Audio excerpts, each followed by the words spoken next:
आशा करता हूं आप सब बहुत अच्छे होंगे। मेरा नाम है सिद्धांत अग्निहोत्री, स्टडी ग्लोस पे आपका बहुत बहुत स्वागत है। तो दोस्तों, अमेरिका में ऑलरेडी वाटर क्राइसिस है। मैं आपको रिकमेंड करना चाहता हूं नेटफ्लिक्स की एक documentary water crisis all over the world. मैंने भी एक लेक्चर लिया है वाटर वॉर्स करके, वो ज़रूर देखिएगा, आधे घंटे का। एक CNBC की डॉक्यूमेंट्री है 1 घंटे की। अमेरिका में देखिए, अमेरिका एक कैपिटलिस्ट नेशन है, तो ज़्यादातर कैपिटलिस्ट प्रॉफिट को देखते हैं, जिसके लिए वो नेचर्स को भी तबाह कर देंगे। यूरोप भी एक कैपिटलिस्ट नेशन है। वैल्यू बेस्ड कैपिटलिज्म बहुत जरूरी होता है, और कैपिटलिज्म को रोजगार भी देता है, ये बिल्कुल सही बात है, ठीक है ना। तो capitalism is always good, but value कितनी है? आप सस्टेनेबल कैपिटलिज्म कर रहे हो कि बस प्रॉफिट के लिए आप बर्बाद करते जा रहे हो?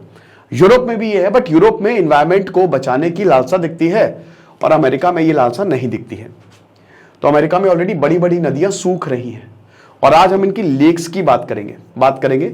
और इसलिए क्यों ये लेक्चर जरूरी है वो भी मैं आपको लास्ट में बताऊंगा। सबसे पहले तो दशहरा कूपन कोड यूज करें। आज रात 12 बजे सेल खत्म हो जाएगी हमारी, तो आज आखिरी दिन है हमारी दशहरा सेल का। साल की सबसे बड़ी सेल है, 30% ऑफ है, तो आप इसको जरूर अवेल करें, ओके, कोर्सेज को।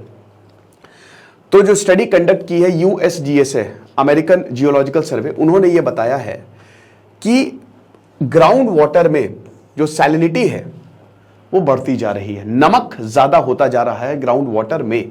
अब नमक खाने वाला नमक नहीं, वो तो बनाया जाता है, ठीक है ना। ये नमक दूसरा है, ठीक है। हर चीज नमक में आती है, आपको पता है ना। कॉपर भी आपने लैब में एक्सपेरिमेंट किया होगा 12th वाले, तो कॉपर सब कुछ नमक में ही होता है वो, ठीक है। Copper salt, iron salt. Researchers ने 82 नेटवर्क्स, कुएं, वेल्स, सैंपलिंग वाटर, मतलब इनको जो वेल्स का नेटवर्क है अंडरग्राउंड वाटर का, उनको सैंपल किया और 30 साल तक उनको मेजर किया। मतलब पिछले 30 साल का रिकॉर्ड कि 30 साल पहले क्या था और अभी क्या है। तो स्टडी ने यह देखा कि जो Na, आपको पता ही ना, Na+ कितना बेटा एटॉमिक नंबर होता है? 9, ठीक है, सॉरी 11, और Cl 17। तो एक इलेक्ट्रॉन इसके पास कम है, एक इलेक्ट्रॉन ज्यादा है, दोनों प्यार में पड़ जाते हैं, वो इसको दे देता है, ये अपना ले लेती है, ठीक है। तो NaCl जो है, एक इनको दिया प्लस माइनस, तो ये सॉल्ट बन गया, सोडियम क्लोराइड। तो NaCl हो गया, सॉल्ट हो गया, प्यार हो गया दोनों में, और उसी प्यार का परिणाम क्या है? नमक। तो नमक हमको मिलता है, हम खाते हैं, ज्यादा खा लेते हैं, तो नमक की वजह से आपको हार्ट अटैक भी आता है। बहुत ज्यादा खाएंगे, 10 ग्राम रिकमेंडेड है, ठीक है, लेकिन हम काफी ज्यादा खाते हैं। कम नमक खाएंगे तो लो ब्लड प्रेशर, जो श्रीदेवी के साथ हुआ, हाइपरनेट्रीमिया, मौत के सबसे बड़ा कारण। तो NaCl- आयंस। तो ये जो सैलिनिटी बढ़ रही है अंडरग्राउंड वाटर में, ये डेंजरस है।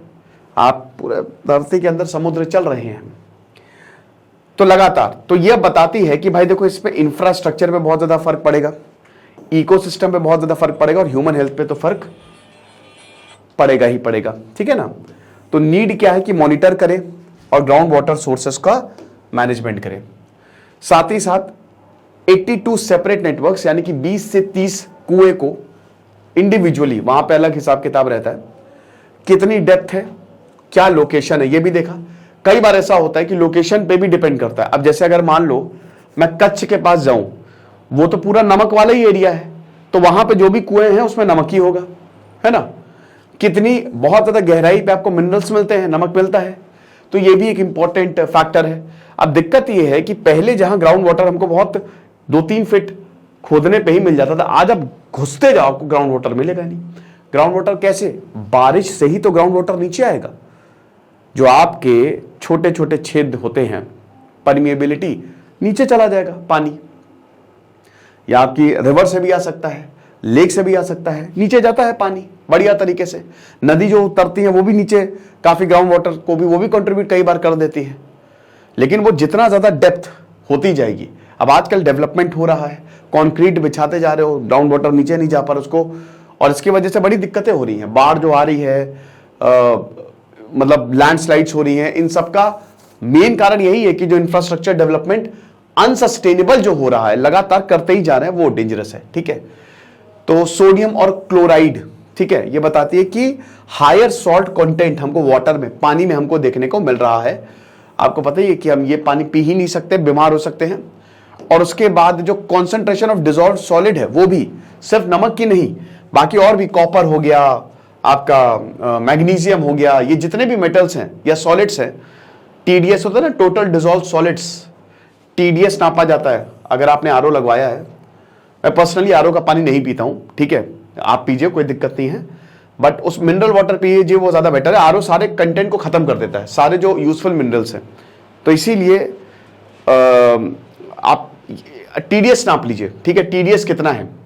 अगर बहुत कम है तो एक फिल्टर नॉर्मल लगाइए, ठीक है, जो वो मैनुअल फिल्टर होता है, काम चले। TDS ज्यादा तो जरूर आरओ लगवाइए, वरना वो तो ये डिजॉल्व सॉलिड्स देखा जाता है कि कितना सॉलिड, कितने हैं डिजॉल्व सॉलिड, ठीक है, तो ये ज्यादा राइज है। और आपको पता है कि जो भी बीमारियां होती हैं वो, भैया आप लेड कंटेंट ज्यादा हो जाएगा, आपका दिमाग खराब हो जाएगा, है ना, न्यूरो सिस्टम हिल जाएगा, तो सॉलिड्स की ही वजह से होती है। कंटामिनेशन जितना ज्यादा, कॉलरा हो गया, टाइफॉइड हो गया, सब कुछ आपका ब्रेन रिलेटेड डिजीज हो गई, ठीक है, ये सब कंटामिनेशन की ही वजह से होती है, कमजोरी, बुखार, एवरीथिंग। तो इसीलिए इस पे ज्यादा ध्यान देने की जरूरत है। ब्रूस लिंडसे, जो कि USGS में लीड साइंटिस्ट है, वो बताते हैं कि जो डिजॉल्व सॉलिड्स हैं, क्लोराइड और सोडियम, ये लगातार बढ़ते ही जा रहे हैं। सबसे ज्यादा यही सोडियम और क्लोराइड ही बढ़ रहे हैं। अब इसका इफेक्ट क्या होता है? सबसे पहले तो इंफ्रास्ट्रक्चरल। देखिए, सॉल्टियर वाटर जो होता है ना, वो तेजी से घुसता है और वो बिल्डिंग्स में ऊपर आएगा, बिल्डिंग्स में, इंफ्रास्ट्रक्चर में वो डैमेज करेगा, जिसपे ढहने का खतरा है। साथ ही साथ इकोसिस्टम, भाई देखो, इसमें ये सॉल्ट वाटर हर जगह जाता है, स्ट्रीम से मिलता है, नदियों से मिलता है।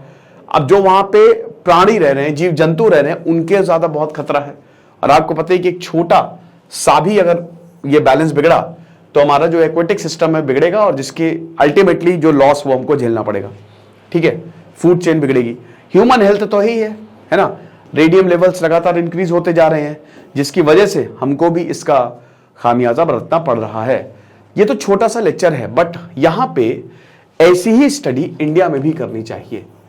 मेन पर्पस यही है, भारत में भी ऐसी स्टडी करो, भारत में भी सर्वे करवाओ, और भारत में बताओ कि कहां ग्राउंड वाटर में कितनी प्रॉब्लम्स हैं, कितना ज्यादा TDS है, क्या हमको, मतलब जो अगर क्या हमारा भी कंटामिनेशन ज्यादा हो गया है, क्योंकि कुछ जगह तो है। तो भारत में भी इसी तरीके के सर्वे होने चाहिए। लेकिन एक बहुत बड़ी मुसीबत है अमेरिका के लिए, अभी इसका शायद इतना इंपैक्ट आपको ना देखने को मिले, बट आगे आने वाले 5-6 सालों में इसका इंपैक्ट ज्यादा देखने को मिलेगा। और अगेन इसमें यही है कि जो भयानक डेवलपमेंट या जो एनवायरनमेंट को एकदम ताक पे रखते हुए चीजों को किया जा रहा है, वो अमेरिका को कंट्रोल करने की जरूरत है। पिछले 30 सालों में सबसे ज्यादा अगर किसी ने पॉल्यूशन फैलाया है तो अमेरिका, चाइना और यूरोप है। तो वही भारत बोलता है कि भाई देखो, तुमने पॉल्यूशन किया, क्लाइमेट चेंज तुम्हारी वजह से हुआ, तो उसका खामियाजा हम क्यों भुगते, हमको तुम क्यों कह रहे हो कि हम इसकी भरपाई करें? ये नहीं होगा। तो ये लेक्चर था, छोटा सा लेक्चर था। बाकी आज आप हमारे सेल को जरूर अवेल करें, मतलब कोर्सेज को जरूर अवेल करें, 12 बजे सेल खत्म हो जाएगी। Thank you so much.